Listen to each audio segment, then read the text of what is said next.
Hello and welcome everyone to Formula One 2020 My Team Career Mode. This is going to be a long series, but yeah, going to be the 11th team on the grid. We're going to make a team. We're going to be terrible at first, and then we're going to get good and be hopefully the best someday. But yeah, here in the beginning, just creating a team. If you want to skip this whole process, you're probably going to have to go to like 20 minutes in, somewhere around there. But yeah, so Formula One 2020. I just got the game, so it should be fun.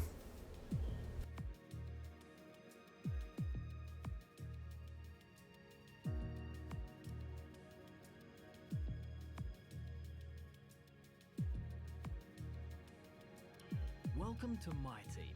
Here, you'll experience the world of Formula One not only as a driver, but as the owner of a brand new F1 team. First things first, let's choose your character. Of course, I'm going to use my own character. Let's set up some of the key details of your new team. We'll start with an easy one. What name would you like to give the team? Yeah, a name. Alright, this'll ever load. Probably typing it in. I forget what I named it. This is post commentary. I'm not doing this live right now. I completely forgot what I named the team. It might be like Firelinks Motorsports or something like that.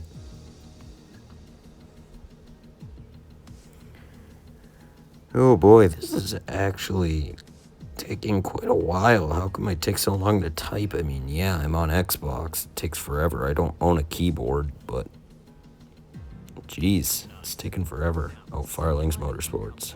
Is critical, so we need to sign a primary sponsor. Our Primary sponsor. signing bonus to the team up front.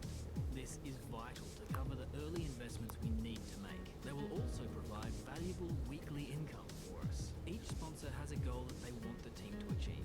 If we hit that goal, the sponsor will pay us an additional goal bonus. Thank you, Carl, I guess. That might be the only time I ever thank him ever.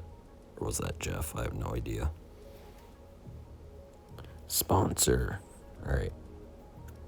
I want to pick one that has a good payout, but isn't like out of reach, impossibly tough.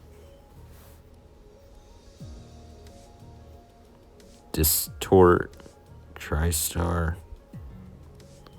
I'm pretty sure I went with Distort here because I feel like I could get 8th or better in the Constructors' Championship with all the upgrades and stuff our car's going to get throughout the season.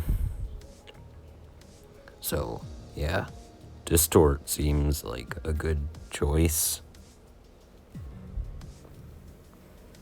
And yeah, Now we've got a Distort. budget to work with. Our car won't be going anywhere fast without a power unit. So let's sign a power unit supplier now. We need Power unit. and durability. Now, every YouTuber I watch has, I'm pretty sure, picked Honda.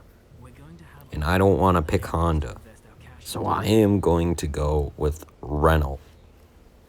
Because it's not too expensive, but it's not Honda.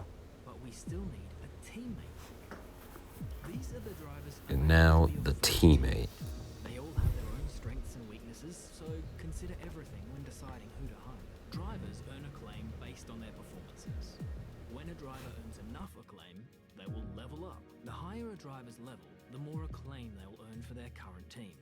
And remember, the faster the team levels up, the faster our income will increase. The higher a driver's experience, the more resource points are earned to spend on vehicle upgrades. Racecraft is the driver's skill to effectively complete overtakes when opportunities arise.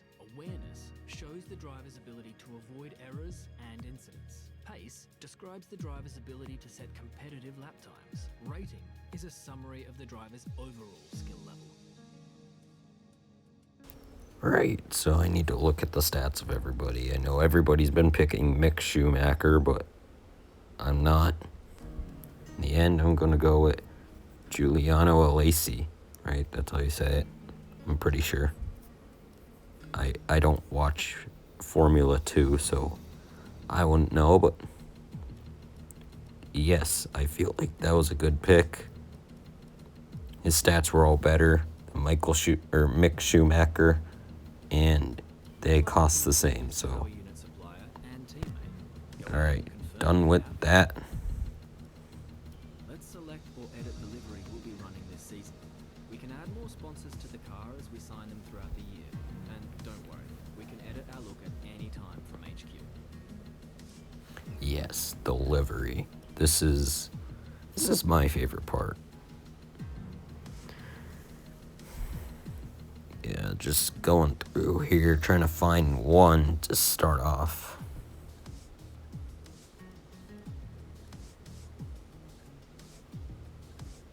And yeah, you could probably tell I like that one. I want that one someday. And if I can get it, that will be her livery. Probably the rest of this career mode if I get it. But for now, I'm just going to settle with one I actually have because, yeah, I'm looking at locked items right now. I don't know why I was doing that, but I guess I just wanted to see what liveries were in the game that I could work towards so I know what to get. Streamlined, I thought that was an okay livery, but I didn't go with it. I don't even know what one I went with. I just know the colors of the car, which I'm not going to spoil at the moment.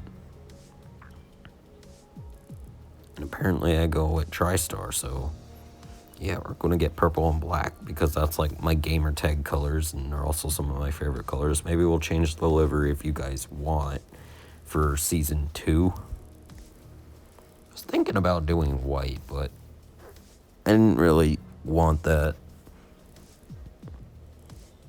But yeah.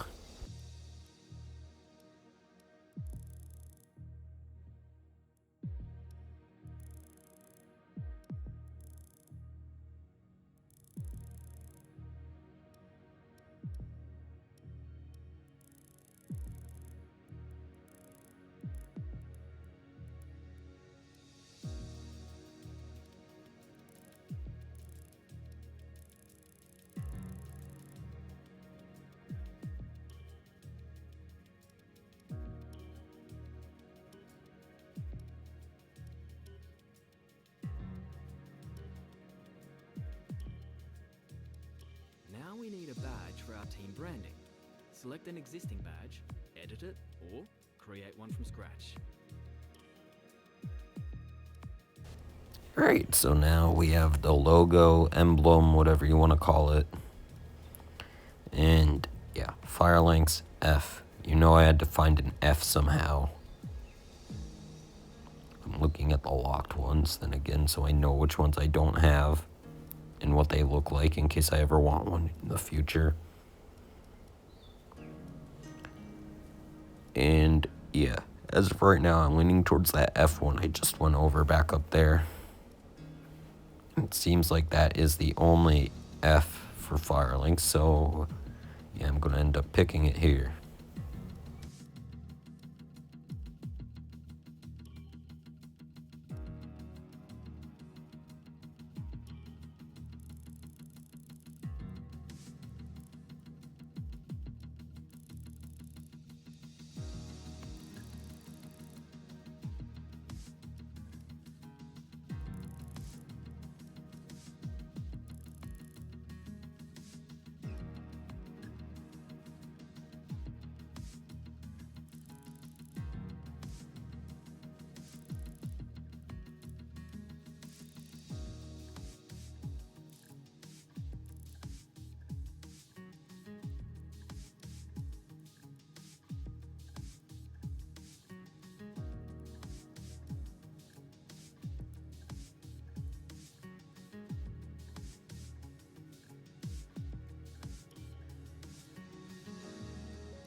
Last but not least, we need to pick team colours for the rest of our branding. You'll see these colours throughout HQ.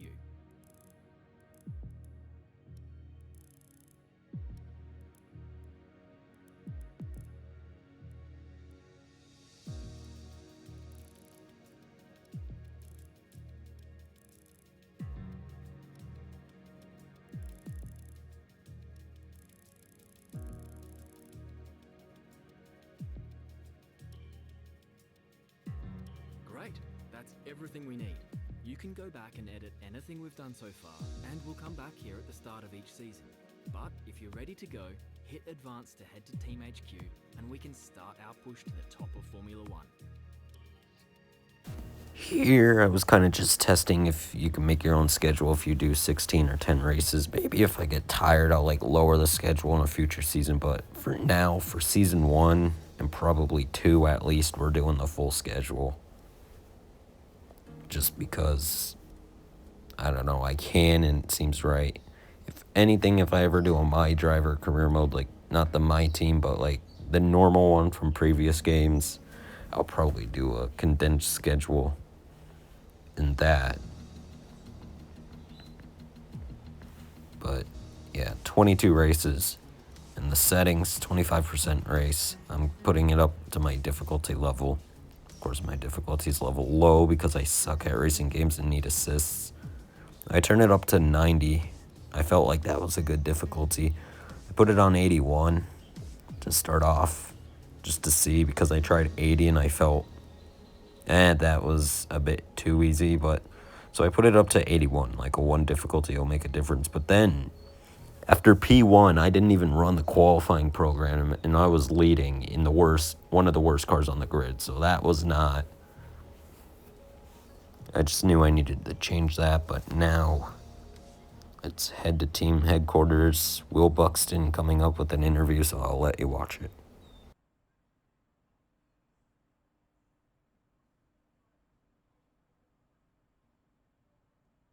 Okay, we're live in 5, 4, 3. Hello folks, and welcome to the HQ of Formula One's newest team. We've been invited backstage to gain an exclusive insight into what could be one of the most exciting entries in the sport for many years. Now, we've seen a number of new teams enter the sport over the last decade, amongst their number Manor, Caterham, HRT, and of course Haas. And while some have proved to be successful, others have morphed into different teams, and some have disappeared completely. What marks this team out, though, as being something different is that its owner is also its driver. Now, there's a rich history of that in Formula One too. Sir Jack Brabham, John Surtees, Graham Hill, and Bruce McLaren all drove their own cars in the sport, but it has become increasingly rare in recent years. What's very special about this team, though, is that while the team itself is new to Formula One, so too is its driver and owner. Whatever happens this season, you've already made the history books. Tell me, do you feel up to the mammoth task of both managing and driving for a Formula One team?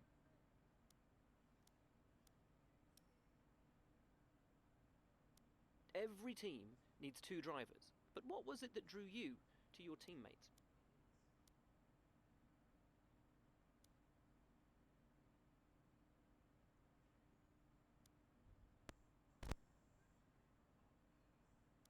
No one aims to finish bottom of the table. Who's the team you're aiming to beat?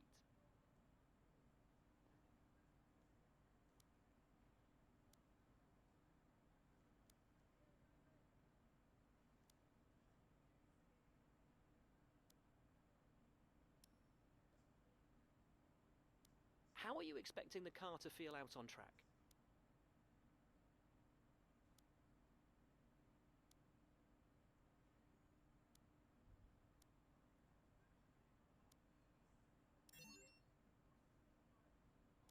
The other teams now have years of experience, both on and off the track. How are you planning to catch up to them?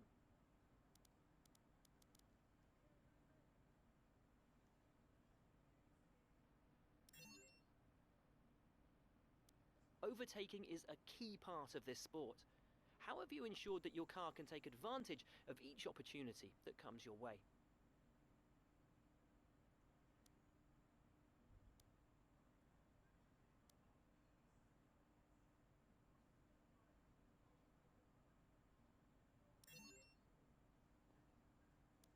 And finally, which of your new departments are you most proud of?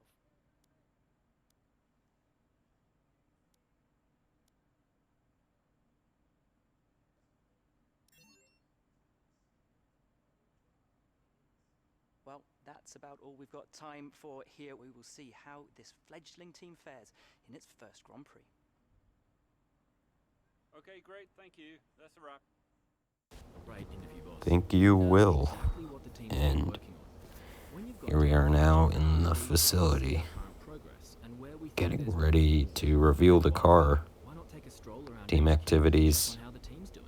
It's important Right. to use the time between races to the fullest extent, and that's where these activities come in. Manage everyone's time as efficiently as possible to maximize the team's performance.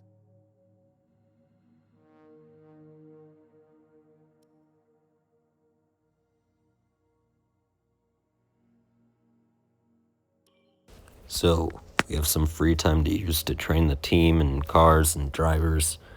So that's what we're going to do once I get out of this career mailbox thing. I'm reading through all this, although you'd think I'd know about the career mailbox since I'm pretty sure that was in every other game. Just like welcome to the team stuff by the looks of it.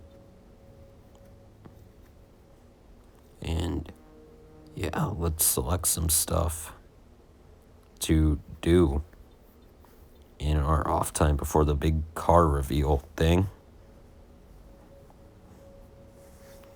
Yeah, I kind of, yeah, aero and chassis. That's important to me. That's more important than power early on. Nothing for those 2 days. So we're going to go to after the car reveal, I'm pretty sure here. Yeah, and select one more thing to do.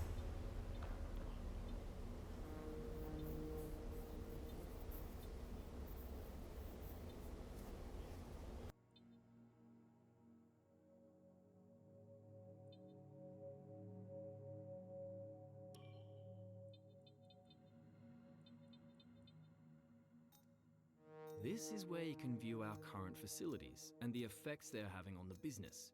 You can also invest some of our cash into upgrades for these facilities.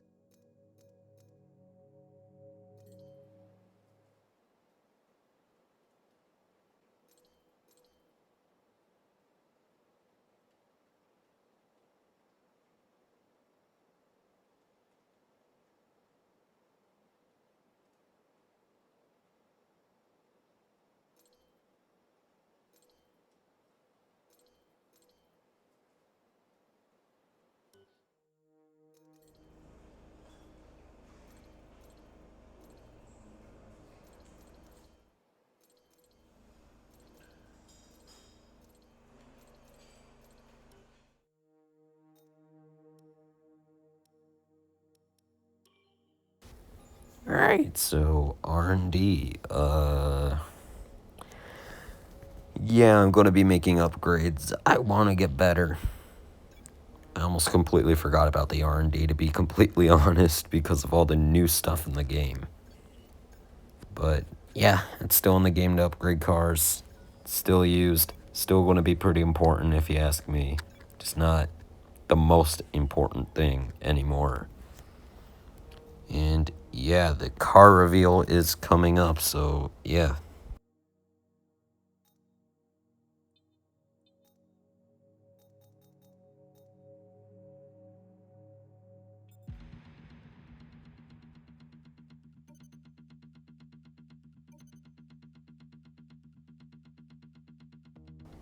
Now it's time to reveal our car, so here we go. If it'll ever stop loading. I hate that black screen. It stays forever.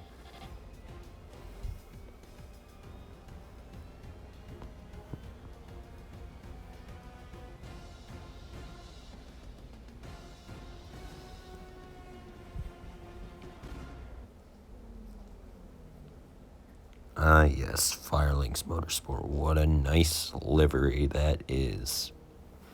I'm way too proud of that.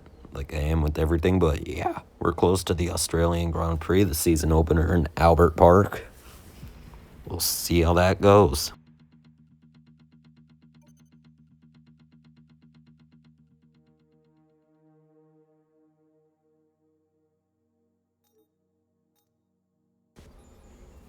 And of course, just because I have zero luck whatsoever, R1 R&D development failed, so I have to waste more R&D points, well, use more, not waste, to upgrade it once again and hope it passes this time. But yeah, there's all the upgrades possible and stuff. And yeah, so alright, I will talk once again at the track. Alright, here we go. Practice 1, rolling out of the pits for the first time in our Firelinks Motorsport Renault powered F1 car. This thing is nice. Felt really good. Rolling out of the pits down towards turn 1. Trying not to mess up. Now, yes, I had rewinds on. Yes, I used them like 5 times during the race. Yes, I edited it out so that way I would actually look like a professional in some way. So, in case you were wondering, yes, I use rewinds. Because I still suck at racing games. Of course, when I first got my first F1 game, F1 2019 last fall, I was on a controller, so I sucked even more. 2, I was using like 50 rewinds per race. Yeah, I've really gotten better since then, so at least I'm improving. Hopefully by the end of this career mode, I won't be needing them at all. I don't need the racing line at all anymore, which is something I needed about 6 months ago. So, hey, practice 1. Here, I'm pretty sure. What program am I even doing? I think I'm doing track climatization thing. Here, I'm doing the, what's it called?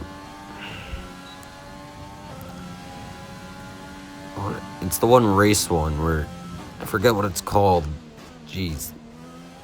It was like the race strategy program where, like, calculates, like, fuel and tire usage and stuff for the race to give you better strategy options.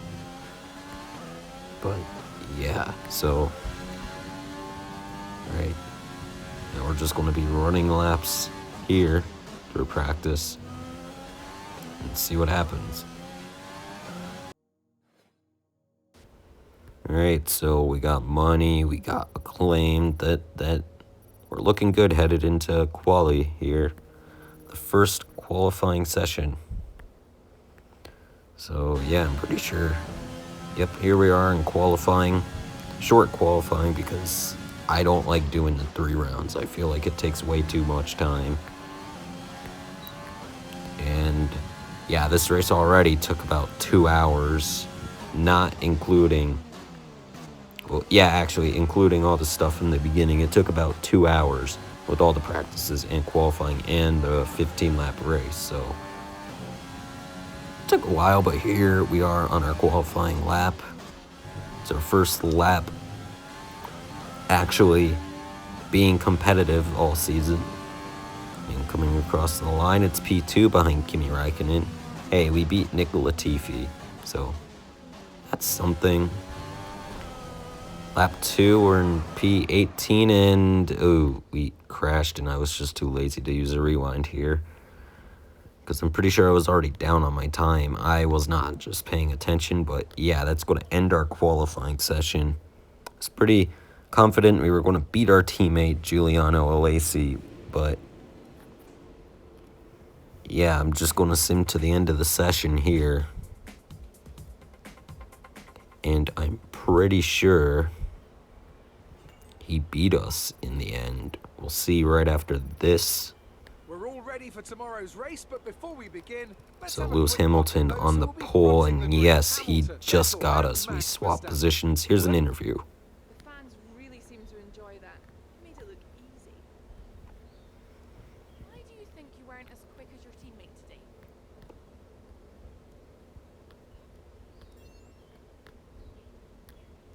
You scraped the walls a few times. Were you struggling for grip? What do you mean I scraped the walls a few times?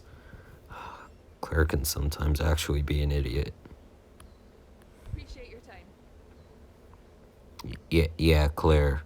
I'm wasting my time with you while you're asking me stupid questions of things that didn't even happen. Let's go to the race. No more testing, no more practice. This is the real deal. And it's make or break here at Albert Park, home of the Australian Grand Prix since 1996. And home to round one of this year's Formula One World Championship. Just south of Melbourne's downtown business centre is the one and only Albert Park circuit. 3.3 miles of public roads, closed for the weekend of course, make for a bumpy circuit with little undulation. There are 16 corners around the lake and a couple of good passing opportunities here as well, thanks in part to the DRS zones into turns 1, 3 and 13. Can Mercedes start with victory in their bid to win a 7th consecutive Constructors' title? Could Ferrari or Red Bull establish an advantage early on? And with 22 cars on the grid, how quickly can the new team find their footing? Well, it's great to be back, Anthony Davidson. We've got a lot to talk about this year. That's right, Crofty. It felt like a long winter, but it's good to finally be back. I have to think the usual suspects will battle it out at the front, but there are always going to be some teething problems early on in the season, so whoever can keep on top of their issues will have the advantage today. As I mentioned earlier, we're up to 11 teams this season, with a new entry run by, well, of all things, an owner-driver. That's something we haven't seen in this sport since Hector Raback over 4 decades ago. So how are they looking so far? Ever since their participation was announced, there were questions being asked about whether an outfit like this could survive, and certainly it's proving to be a trial by fire so far. Let's hope they can continue to draw in investment and find a little more pace as well. With the race minutes away from starting, here's what today's grid rundown looks like. Thanks, Crofty. Time to go onto the grid. Race strategy. I know how to do race strategy at F1 2019, but look at that. There's rain coming on the end of the race. Yeah, I just want to finish before the rain because if you know me the slightest bit, you will know that I hate rain. But anyways, it's time to go to the 5 red lights. It's the Australian Grand Prix, our first start and the team's debut. It's lights out. We are underway. To the inside of Giuliano Alesi here, our teammate. We're going to make a dive down the inside. Not going to work here, however. It's Giuliano. Stays in front, so does Antonio Giovinazzi. But yeah, we're just going to slot back here in P19 down the inside now with a big dive bomb. Caution flags are out, yellow flags, because the field was going so slow through turn 3 there. Out of turn 4 through turn 5. Down this little straightaway to the inside of Kevin Magnussen. That was a nice move for position. And yeah, chasing after our teammate. Can we catch Giuliano here in this race? So, yeah, just going to settle in the line here. Here we go, lap 2. We've caught Giuliano, who's falling behind Sergio Perez. We dive to the inside. We came pretty close to Perez there. We go back to the inside of Giuliano, and that was a nice move around the outside. Then we had the inside and the preferred line. We take the spot. But yeah, from here on out, this is pretty much just going to be me hunting down Sergio Perez by the looks of it. Trying to get up there Daniel Kvyat in the AlphaTauri in front of the racing point of Sergio. So we're just going to try to hunt them down for the rest of this race and try to get out of this P14. Pit stops coming at lap 7 or 8, I believe. Might even be lap 6. I'm not entirely sure, but anyways, now working lap 4, we're closing in a little bit, I think, on Sergio. It's under a second. We're in DRS range as long as we can stay there. I think Sergio's being held up. Looks like there's a bit of a train in front of them. As you can see on the mini-map, that's the Mercedes and the Ferraris. They've pulled away. And Max Verstappen, I believe, at the end of the first lap, DNF'd out of this race. It was either the first or second lap at the end of it. Not sure which one, but I'm pretty sure it was the second lap. But anyways, he's out of the race. I'm pretty sure Alex Albon got wing damage in the whole situation as well, because he came down to pit for some reason. So he's also behind, I'm pretty sure. The two Red Bulls not going to score points in this Grand Prix, which is really going to hurt them considering they are strong cars in the championship. But anyways, we got real close to Sergio Perez there, trying to catch him. 5 laps complete, and now we're in the pits at the end of lap 7. Sergio's in. We're going to go in for our first ever pit stop in Formula 1. And, oof, 3.1 seconds. That was a bit slow, but we could always make up for it. Down to P17, of course. I do not believe some people have pit yet, including my teammate Giuliano, so we are not officially in P17. That's just provisionally as of right now. See, it's a P13 right there. It looks like that might be where we stay until we catch Sergio now. Yeah, but working lap 11, 5 laps to go in the race. Make that 4 as we cross the line. Just trying to run hot laps and catch him here. Up ahead, but it's not looking very good. 4 seconds the gap.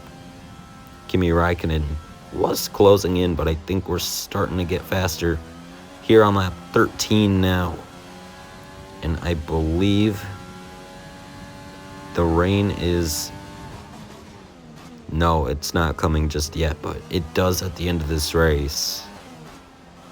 For like the final 2 laps, not enough to really make any drama happen. The track was still dry, but you could certainly see it dripping down on the camera lens and stuff. So I believe it was this lap with 2 to go. And you can see like 2 laps ago the gap was 4 seconds. We've closed in on now Pierre Gasly by a ton. Coming through the high-speed chicane down the backstretch, I believe this is. And yeah, we're pretty close. We're not within a second in DRS range, but yeah. You can see now it is starting to rain. There's a few raindrops on that camera lens from the onboard camera. So yeah, down the front stretch, overtake button enabled. We're just trying to catch up here, and don't have too much ERS to play around with, but now we're on the last lap of this Grand Prix. We're going to see in a few seconds who wins this race. It's one of the Mercedeses. I believe it's Lewis Hamilton.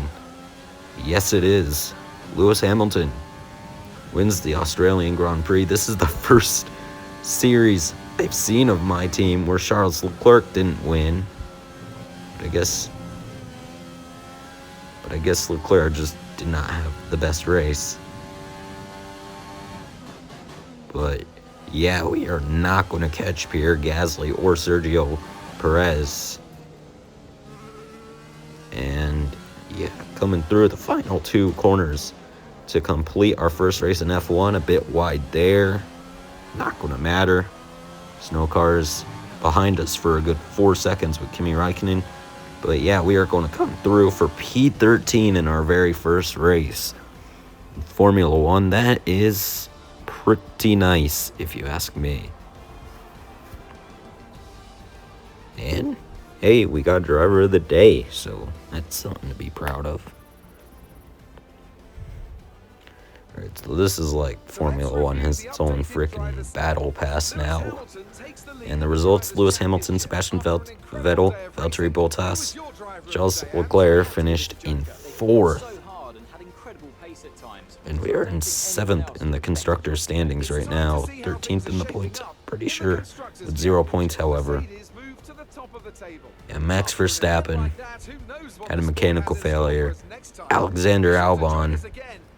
Albon, he probably made enough contact to damage the wing. That's why he finished 21st. But yeah, Red Bull currently last in the Constructors' Championship And yeah, here are some highlights. I'll let you guys watch them, but for now, thanks for watching. Part 1 is over. I've already finished part 2 at Bahrain, and hopefully later today I could do part 3. My first ever time racing at Vietnam in Hanoi. So thanks for watching, and I'll see you all in the next video. Like and subscribe. Goodbye. And yeah, here's another minute and a half of highlights for you.